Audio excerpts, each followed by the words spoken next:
আমরা কখন উচিত কাজ করি, কখন অনুচিত কাজ করি, কখন পুণ্য করি আর কখন পাপ করি, কখন ন্যায়ের পথে চলি আবার কখন অন্যায়ের পথে চলি, তা দুজন ব্যক্তি বুঝতে পারেন, পরমাত্মা আর অন্তরাত্মা। এবার প্রত্যেক মুহূর্তে কি হয় পরমাত্মা সবই জানেন, তার কাছে কিছুই গোপন নয়।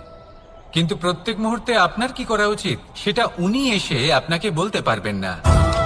সেই জন্য আমাদের ভেতরে অন্তরাত্মা আছে, আমাদেরই চেতনার একটি অংশ। একবার চোখ বুঝে দেখুন, অন্তরাত্মার মধ্যে নিমজ্জিত হয়ে ভাবুন আর বোঝার চেষ্টা করুন। এই অন্তরাত্মা সবসময় আপনাকে শুভ কাজ করার জন্য প্রেরিত করেন আর অশুভ কাজ করা থেকে বিরত করেন। এই অন্তরাত্মার কথা মানতে থাকুন, পরমাত্মা সবসময় আপনার কাছেই পাবেন। আসুন আর আমার সাথে ভালোবেসে বলুন, রাধা রাধা। মানুষের জীবনে দুই ধরনের আবেগ থাকে যা চিরকাল তার সাথে বসবাস করে। প্রথম, স্বপ্ন। দ্বিতীয়, অজুহাত। মানুষ হাজার হাজার স্বপ্ন দেখতে পারে, আমাকে এই কাজ করতে হবে, আমাকে ওখানে ঘুরতে যেতে হবে, আমায় জীবনে এই অসম্ভব কাজ বাস্তবায়িত করে দেখাতে হবে, আদি ইত্যাদি। এবার ঠিক যেমন স্বপ্ন দেখেন সেইভাবে অজুহাতও খুঁজে নিয়ে আসেন। আমি এই স্বপ্ন পূরণ করতে পারলাম না, কারণ আমাকে কেউ সাহায্যই করলো না, কারণ আমি দুর্বল হয়ে পড়েছিলাম, কারণ আমার কাছে সময়ই ছিল না, আদি ইত্যাদি। এবার সাফল্য এবং অসফলতার মাঝখানে এই ধরনের সংঘর্ষ হতে থাকে। সাফল্য তখন লাভ করা সম্ভব যখন আপনার স্বপ্ন আপনার অজুহাতের থেকে অনেক বড় হয়, আর অসফলতা তখন পাবেন যখন আপনার অজুহাত আপনার স্বপ্নের থেকে অনেক বড় হয়। আপনি যদি সাফল্য লাভ করতে চান তাহলে চেষ্টা করতে থাকুন, পরিশ্রম করুন। যদি অসফল হন তাহলে ভয়ভীত হওয়ার কোনো প্রয়োজন নেই। নিজের ভুল বুঝুন, তাকে শুধরে নিন, আবার চেষ্টা করুন। কিন্তু যদি নিজের জীবনে অজুহাত নিয়ে আসেন তখন স্বপ্ন কখনো পূরণ হবে না। আসুন আমার সাথে ভালোবেসে বলুন, রাধা রাধা। এমন কিছু রয়েছে মানুষের মনে, তাদের জীবনে এমন এক আবেগ যা সর্বজন বিদিত, যা সবাই জানেন যে উপস্থিত আছে। সেটাকে আমরা সমস্যা বলে থাকি। এমনিতে আমরা সকলেই জানি যে এমন কোনো গৃহ নেই যেখানে মৃত্যুর ছায়া পড়েনি, এমন কোনো বৃক্ষ নেই যার দ্বারা ওষুধ তৈরি সম্ভব নয়, এমন কোনো অন্ন নেই যা সময়ের সাথে বিষ বা অমৃতে পরিণত হতে পারে।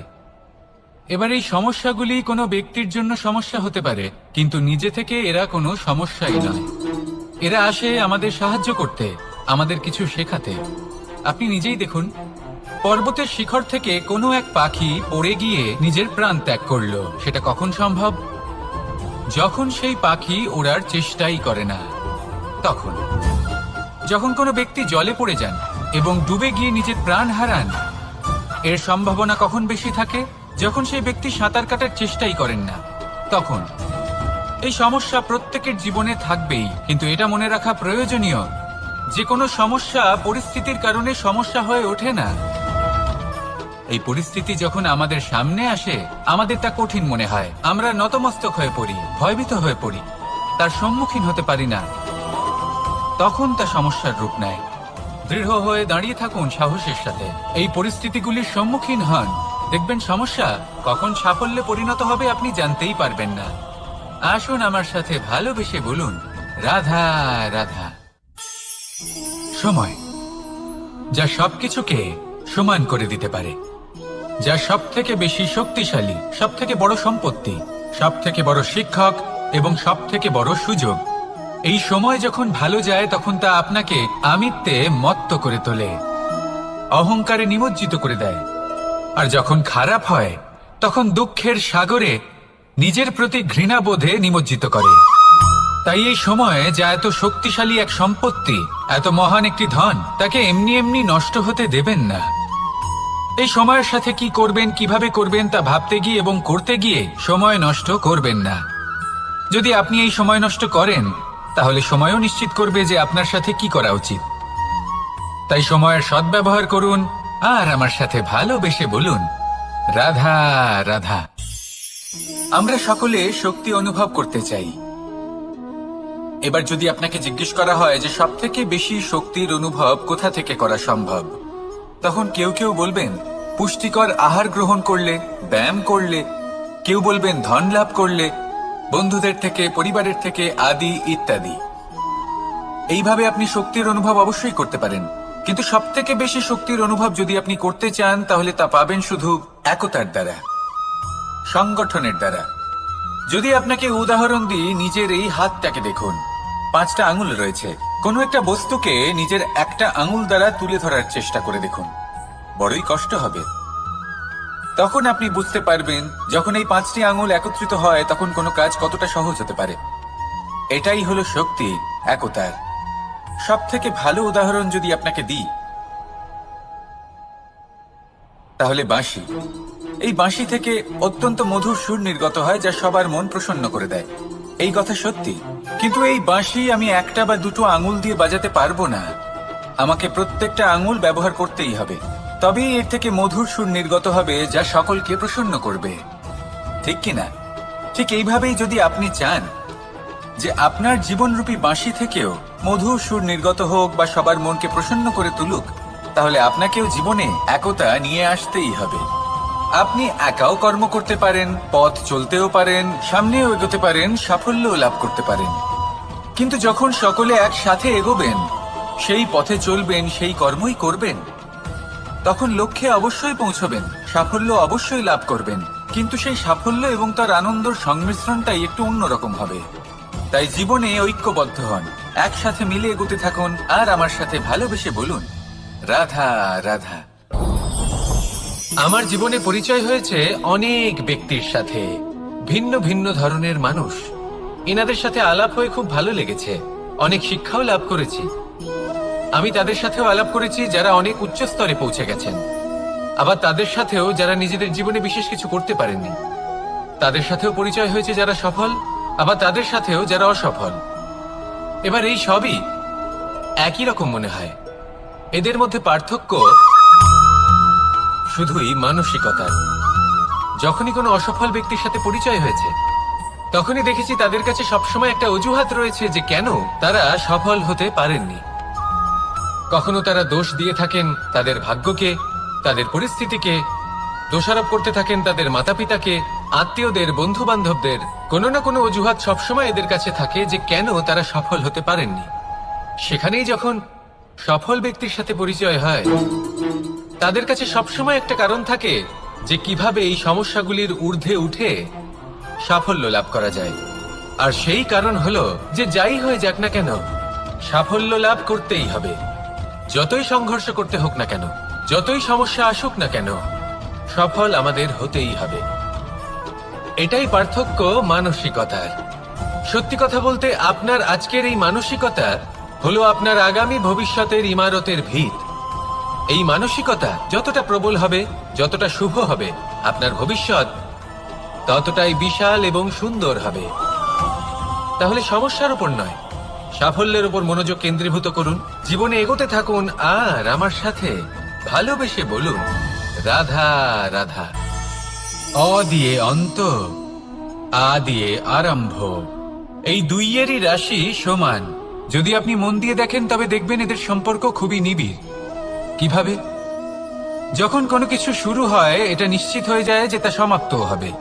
আরম্ভই যদি না হয় তা সমাপ্তও হবে না।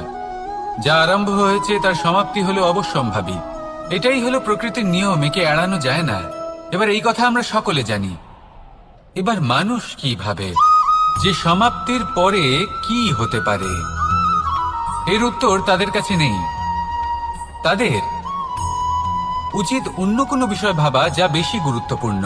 এবার মানুষ এটা জানে না যে মৃত্যুর পরে কি হতে পারে, কিন্তু এই কথা অবশ্যই জানে যে জন্ম থেকে মৃত্যু পর্যন্ত এই সময়, যাকে আমরা জীবন বলে থাকি, এই সময় আমরা কর্ম করতে পারি। এই কথা তো আমরা জানি। তাহলে এমন কি কর্ম করা যেতে পারে যা আমাদের সমাপ্তির পরও আমাদের প্রাসঙ্গিক করে রাখতে পারে, এই বিষয়ে ভাবা উচিত। যে জন্মগ্রহণ করেছে তার মৃত্যু হবেই, এটা সাধারণ বিষয়। কিন্তু ইতিহাস আজও সেই সকল মানুষজনকে স্মরণ করেন যাদের এই সংসার তাদের মৃত্যু নয়, বরং তাদের জীবনকালে যে কর্ম তারা করেছেন তার দ্বারা মনে রাখেন। সেই কর্মের কারণে এই সংসারে তাদের নাম, তাদের কর্ম, তাদের ব্যক্তিত্ব, তাদের কীর্তি অমর হয়ে থাকে এবং থাকবে। আপনার কাছে এতটা সময় নেই যতটা আপনার মনে হচ্ছে আপনার কাছে আছে।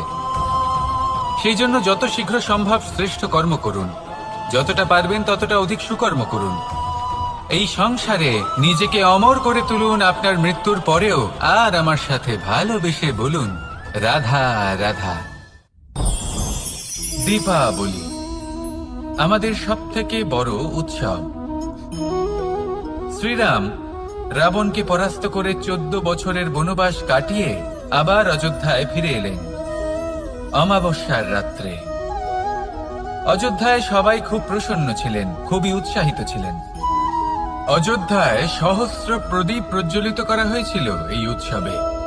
একে আমরা দীপাবলি বলে থাকি। এবার এই বিষয়ে আমরা সকলে জানি। আপনি কি এটা জানেন যে শ্রীরাম বাস্তবে অমাবস্যার এক রাত আগেই অযোধ্যায় পৌঁছে গেছিলেন? সবার সামনে অমাবস্যার রাতে এসেছিলেন। এর কারণ কি? শ্রীরাম প্রমাণ করতে চেয়েছিলেন যে যে কোনো সময়, দিন হোক বা রাত, শুভ বা অশুভ হয় না। শুভ অশুভ কিছু থাকলে তা হলো মানুষের চিন্তা, তার ভাবনা, তার নির্বাচন আর তার কর্ম। নিজেই দেখে নিন, শ্রীরাম শুভ কাজ করে ফিরেছিলেন এবং অমাবস্যার মতো গভীর এক রাত্রিকেও দীপাবলিতে পরিবর্তিত করেছিলেন। এমনটাই যদি আমরা করতে পারি তাহলে? এমন কোন গৃহে যান যেখানে অসহায় ব্যক্তি রয়েছেন, যা অন্ধকারাচ্ছন্ন, আর সেখানে প্রকাশ প্রজ্বলিত করুন। প্রকাশ সহায়তার, প্রেরণার, আশার। যদি এমন কিছু আমরা করতে পারি তাহলে তাকে প্রকৃত অর্থে দীপাবলি বলা যেতে পারে। তাহলে নিজের পরিবারের সাথে দীপাবলি পালন করুন। আপনাদের শুভেচ্ছা জানাই। আসুন আর আমার সাথে ভালোবেসে বলুন রাধা রাধা। কোনো এক সময়ের কথা, একজন জেলের একটা ছোট্ট পুত্র ছিল। সে ভাবলো যে আমি আমার বাবার মতোই মাছ ধরব। তখন সে একটা লাঠি নিল, তাতে দড়ি বাঁধলো, আর সেই দড়ির মুখে যে কাঁটা বিঁধে থাকে তাতে চারা ঝুলিয়ে জলে ফেললো আর বসে থাকলো। কিছু সময় পরে জলে একটি তরঙ্গ দেখা গেল। ও বুঝতে পারলো খুব বড় একটা মাছ ফাঁদে পড়েছে। ও বল প্রয়োগ করলো, সেটা টানার চেষ্টা করলো। মাছও বল প্রয়োগ করলো, আর শেষে যেটা হলো সেই দড়ি ছিঁড়ে গেল আর মাছ বেঁচে পালিয়ে গেল। দেখুন, ও অনেক চেষ্টা করলো কিন্তু অসফল হলো। কখনো অধিক বল প্রয়োগ করলো, আবার কখনো কম বল, কিন্তু কিছুতেই সফল হলো না। ও পঞ্চমবার প্রচেষ্টা করলো। না বেশি বল প্রয়োগ করলো না কম, ততটাই বল প্রয়োগ করলো যতটা পর্যাপ্ত। ঠিক ততটাই বল, যতটা বল সেই মাছ প্রয়োগ করলো। আর শেষ পর্যন্ত জীবনে প্রথমবার ও মাছ ধরতে সফল হলো। এবার এই কথার সারমর্ম কি? ভারসাম্য। এটাই হলো জীবনের সবথেকে বড় নিয়ম। আমাদের সবার জীবনে সমস্যা রয়েছে, কখনো মন দিয়ে ভেবে দেখবেন। জীবনে যদি কোনো ক্ষুদ্র সমস্যা বা ছোট সমস্যা থাকে আর সেটা সমাধান করার জন্য আপনি বেশি চেষ্টা করছেন, তাহলে তার দ্বারা সমাধান হয় না, বরং আরো বিপদ বেড়ে যায়। যখন কোনো বড় সমস্যা থাকে আর আপনি কম চেষ্টা করতে থাকেন, তখন সমাধান হয় না, তা চলতেই থাকে। শুধু এটাই হলো ব্যাপার। জীবনের সমস্ত সমস্যার একটা ভারসাম্য বজায় রাখা, যদি এটা আপনি শিখে ফেলতে পারেন, জীবনটা আপনার হাতের মুঠোয় থাকবে। আসুন আমার সাথে ভালোবেসে বলুন রাধা রাধা। আপনি কখনো কোনো বাজকে নিজের বাসা বানাতে দেখেছেন? এই বাজ যখনই কোনো বাসা বানায় তখন উঁচু গাছের ডালে বা কোনো পর্বতের শিখরে বাসা বানায়, অনেক উচ্চতায়। আর সেখানে তার সন্তানও জন্মগ্রহণ করে। যখন এই সন্তানেরা জন্মায় তখন এই বাজ খুবই ভালোবেসে এবং খুব সাবধানে এদের পালন পোষণ করে। নিজের ঠোঁট দিয়ে তাদের ঠোঁটে খাবার পরিবেশন করে। কিন্তু যেই সেই সন্তানেরা হৃষ্টপুষ্ট হয়ে যায় এবং সেই কথা বাজ নিজে বুঝতে পেরে যায়, সেই বাজ নিজেই সেই বাসা ছিন্ন ভিন্ন করে দেয়। সেই সন্তান যাদের সবেমাত্র ডানা গজিয়েছে, কিভাবে উড়তে হয় তারা জানে না, সেই সন্তানগুলিকে উচ্চতা থেকে ঠেলে দেয়। সেই সন্তান প্রথমে ভয়ভীত হয়ে যায়। তারা সামনে মৃত্যুকে দেখতে পেয়ে ভয়ের কারণে তাদের ডানা ঝাপটাতে থাকে আর সেই প্রক্রিয়াতেই সেই সন্তানগুলি উড়তে শুরু করে দেয়। এবার এই ঘটনায় আমরা কি শিক্ষা পেতে পারি? এটাই, যদি আপনি মাতা পিতা হন তাহলে নিজের সন্তানকে অবশ্যই স্নেহ করুন, কিন্তু তাদেরকে নিজের আঁচলের তলায় বেঁধে রাখবেন না। যদি আপনি চান আপনার সন্তান জীবনে উন্নতি করুক, তাহলে নিজের মুঠো থেকে তাদের স্বতন্ত্র করে দিন, এই সংসারে সংঘর্ষ করতে দিন। সেই সন্তান নিজেই বুঝতে পারবে যে জন্মের সময় পাওয়া ডানা কি করে ব্যবহার করতে হয়। আর আপনার চোখের সামনে আপনার সন্তান এই আকাশে উড়তে থাকবে। তাহলে আসুন আমার সাথে ভালোবেসে বলুন, রাধা রাধা। কখনো কোনো চাতককে দেখেছেন? একটা চাতক বর্ষার জন্য অপেক্ষা করে, সেই বর্ষার জলে নিজের তৃষ্ণা নিবারণ করে, নয়তো সারা বছর তৃষ্ণার্ত থেকে যায়। ও আকাশের দিকে তাকিয়ে থাকে আর অপেক্ষা করে যে কবে বর্ষা হবে আর কবে আমি আমার তৃষ্ণা নিবারণ করব। সেখানে অন্যদিকে একটি কাক বা একটা পায়রা, এরা কি করে?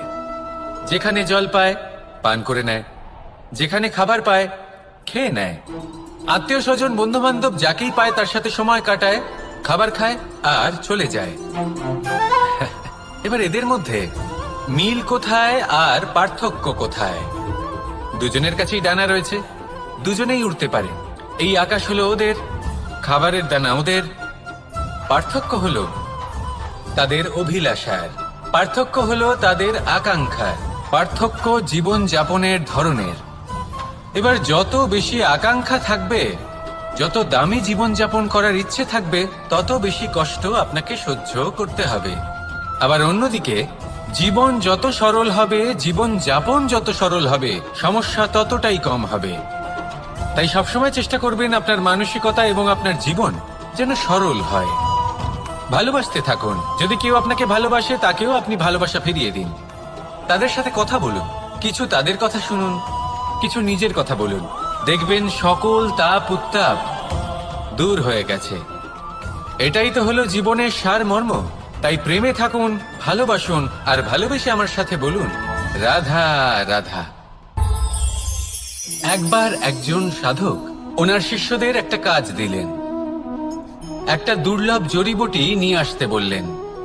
এতটাও কঠিন কাজ সেটা ছিল না, কারণ সকল শিষ্য জানতেন যে এই দুর্লভ জড়িবুটি কোথায় পাওয়া যায়।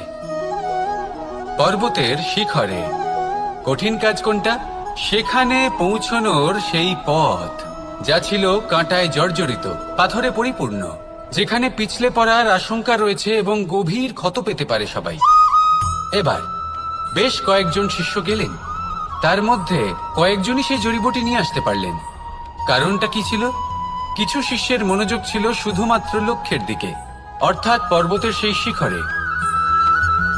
কিছু শিষ্যের মনোযোগ ছিল পথের এই সংকটগুলির ওপর। কিছুজন নিজের সমস্ত মনোযোগ, সমস্ত শক্তি কেন্দ্রীভূত করলেন শুধুমাত্র লক্ষ্যের দিকে। বাকিরা মনোনিবেশ করলেন এই সংকটের থেকে নিজেকে বাঁচাতে। কিন্তু যাদের মনোযোগ শুধু লক্ষ্যের দিকে ছিল, শুধু তারাই জড়িবুটি নিয়ে আসতে পারলেন। কারণ কি ছিল?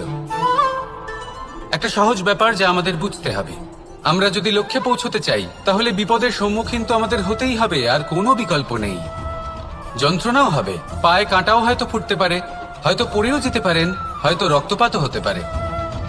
কিন্তু তার সাথেই সাফল্য অর্জনের যে আনন্দ, সেটাও পাওয়া যায়।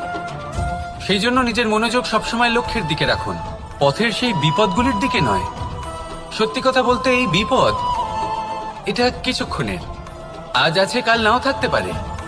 কিন্তু যদি লক্ষ্যকে প্রাপ্ত করতে পারেন, তাহলে তার আনন্দ আপনার সাথে সারা জীবন রয়ে যাবে। তাহলে লক্ষ্য প্রাপ্ত করুন আর আমার সাথে ভালোবেসে বলুন, রাধা রাধা। এই সংসারে সবাই বলেন, আমি অর্জুনের মতো হয়ে উঠতে চাই। সবাই চায় যে তারাও যেন অর্জুনের মতো গান্ডীব লাভ করে।